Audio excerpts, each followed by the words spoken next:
Hey, it's Tucker Carlson. You may have found yourself wondering recently, as the world slides closer to nuclear annihilation than any time in human history, why exactly are we at war with Russia? It seems like there's a pretty significant downside to this particular foreign policy decision, starting with economic collapse and ending potentially with extinction. So is there a good reason we're doing it? So many innocent young people have been killed. So many hundreds of billions of dollars have been wasted, some of them from the U.S. Treasury. So what's the point? Are we really doing this so the Biden family can repay its debts to the oligarchs who financed their beach house in Rehoboth? Are we doing it so our government can continue to lie about its illicit biolabs in Eastern Europe? So that flabby losers like Toria Nuland and Tony Blinken can feel like they're doing something important with their sad, empty lives? Really? Honestly, there's got to be a better reason for waging this, the most pointless war of all. What is it? Well, thankfully, we have an answer.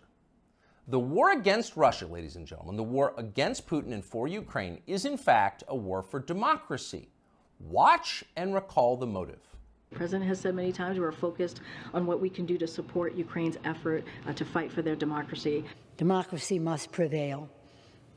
The Ukrainian people are fighting the fight for their democracy and in doing so for ours as well. Assisting and helping Ukraine win this fight for democracy and freedom. And of course, Ukrainian President Zelensky understands that what's at stake in Ukraine is bigger than just his nation. It is literally a battle for freedom and democracy themselves. They are showing the world what an existential fight for democracy looks like. President Zelensky and the Ukrainians have changed the course of history for the better, and we unequivocally are with the Ukrainian people in their fight to remain a sovereign democracy. Unequivocally with the Ukrainian people to remain a democracy. It's a bipartisan view. Democracy must prevail. You just heard noted democracy expert Nancy Pelosi say, the daughter of the mobbed-up mayor of Baltimore. As Pelosi puts it, the Ukrainian people are fighting the fight for their democracy and for ours as well. That's right, for ours as well. Without Ukrainian democracy, in other words, we can have no democracy here. If the Ukrainians aren't free, neither are we. We must make sure they can vote in Kiev so we can continue to vote in Kansas City. It's really that simple. And yet tonight, we regret to tell you that we have a problem. It looks like they're not going to be able to vote in Kiev anymore. And no, for once, it's not Putin's fault. Democracy in Ukraine seems to be suspended by the world's foremost democracy advocate himself, Field Marshal Zelensky. Watch this. Чи будуть в Україні наступного року вибори? Це ж питання глобальне. І якщо ми переможемо, то будуть. Значить, не буде військового часу, не буде війни. А вибори повинні проходити у мирний час, коли немає війни, згідно законодавства. So when you have an election, well, he says if we win, we'll let people vote. Otherwise, no. You vote when we feel like it, because ultimately we're completely in charge and make all the rules. Your job is to obey or be punished. That's our version of self-government. Self means me. I'm the government. Now, that's not just any autocrat. That's our chief ally in the war for democracy. This is the guy who just announced he's likely to cancel next year's elections. So you've got to wonder what the Biden administration thinks of this. We can't possibly continue to support Zelensky, that guy, after he said that, can we? Because in a clip less than 30 seconds long, he just blew up our entire rationale for supporting his side in the war. So we can't support him. Oh, of course we can. And we will. Here's Joe Biden from yesterday reaffirming America's unequivocal support for Ukraine. No matter what happened in Russia, we, the United States, will continue to support Ukraine's defense and its sovereignty and its territorial integrity. So to recap, we are currently fighting a war for democracy on behalf of a leader who just casually announced he's happy to end democracy, and our democracy-supporting leaders have no problem with that. In fact, they're strongly for it. Shocked? You shouldn't be. Of course they're for it. You should have seen this coming. Wars for democracy always cancel democracy in the process. That's why our leaders love them. And they all do it, even the virtuous leaders. Abraham Lincoln suspended habeas corpus. The British government under Winston Churchill threw an entire opposition party into prison and let them rot for the duration, in some cases with their families. So in a war for democracy, you can do anything. Imagine what a man might do who has fewer principles. If that man, say, ran Ukraine, he might seize churches, arrest priests, ban all criticism of himself, disappear his political opponents. And that's happening. Just last month, Zelensky threw a man called Gonzalo Lira into prison indefinitely for the crime of daring to write about the Ukrainian government in unflattering ways. Now, what's interesting, what separates this from other such cases, is that Lira is an American citizen. So Joe Biden, who is quite a bit of SWAT, as they say in Ukraine, could have freed Gonzalo Lira within hours. But he didn't. He didn't want to. He didn't say a word about it. He remains in prison tonight. So that makes you wonder, what's the real motive here? When normal people see war, they see death and destruction, sadness and suffering. But that's not what demagogues see. They understand it differently. They know that war means power, mostly for them. During wartime, everything they do can be justified. War is the gravest of all emergencies. Imagine the COVID lockdowns times 1,000 plus drones.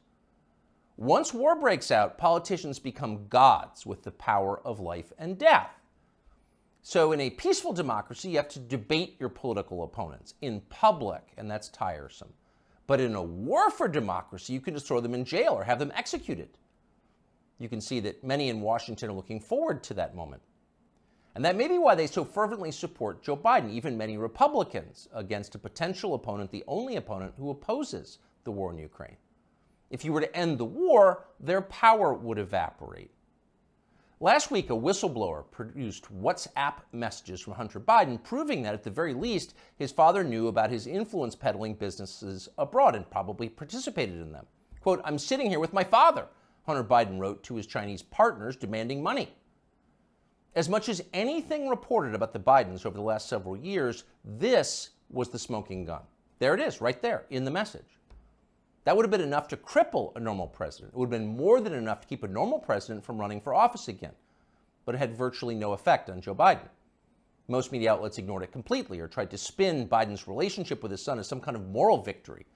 Quote, "The real meaning of the Hunter Biden saga, as I see it," wrote Nick Kristof of the New York Times, "isn't about presidential corruption, but is about how widespread addiction is and about how a determined parent with unconditional love can sometimes reel a child back." He actually wrote that. And if you doubt it, you should know that view was common. Here's the take from ABC. The Hunter Biden story, the scandal, the this, the that, it's also the story of a father's love. And Joe Biden has never and will never give up on his son Hunter, and will never treat him lesser than. And so he is a father first. Take it or leave it.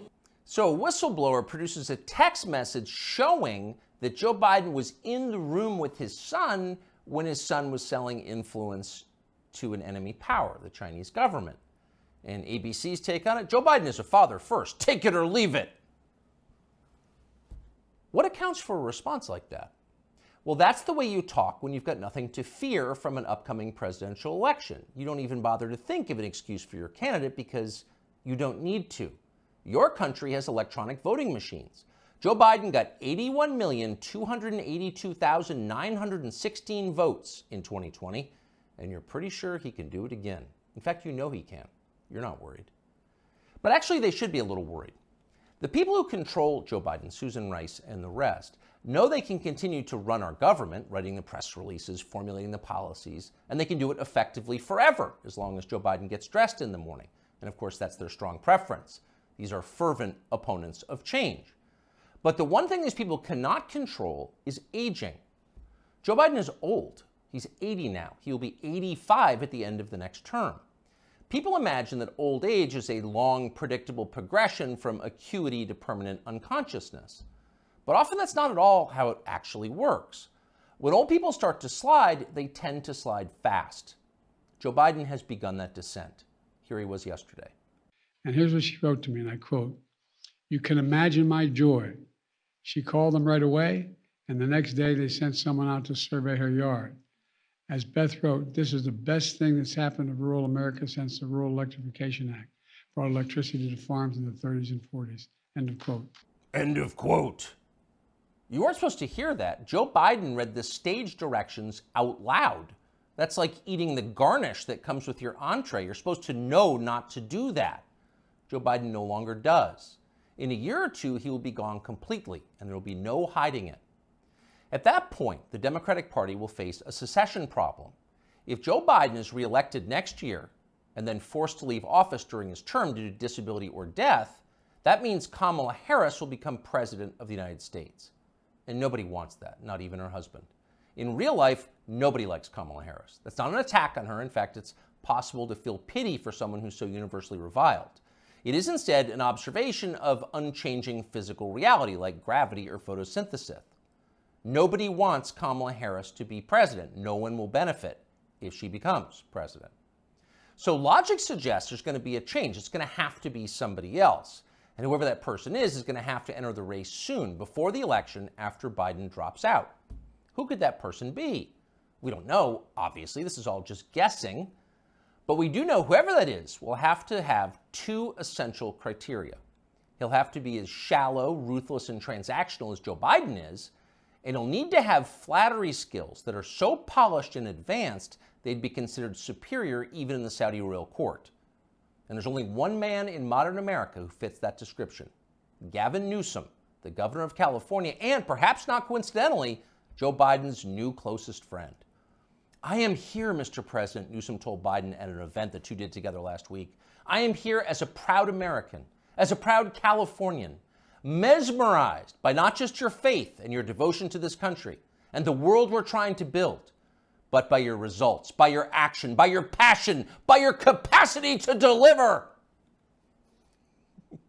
I am mesmerized by you, Joe Biden." Imagine saying that as a compliment. You couldn't do it. Few human beings could do it. But Gavin Newsom had no problem at all. Those words rolled right off his forked tongue. He never stopped smiling. So if you're looking for the leader of the coup, there he is right there. Younger people say the news is full of lies. In Kennedy's motorcade. 239 people. The death of Jeffrey Epstein.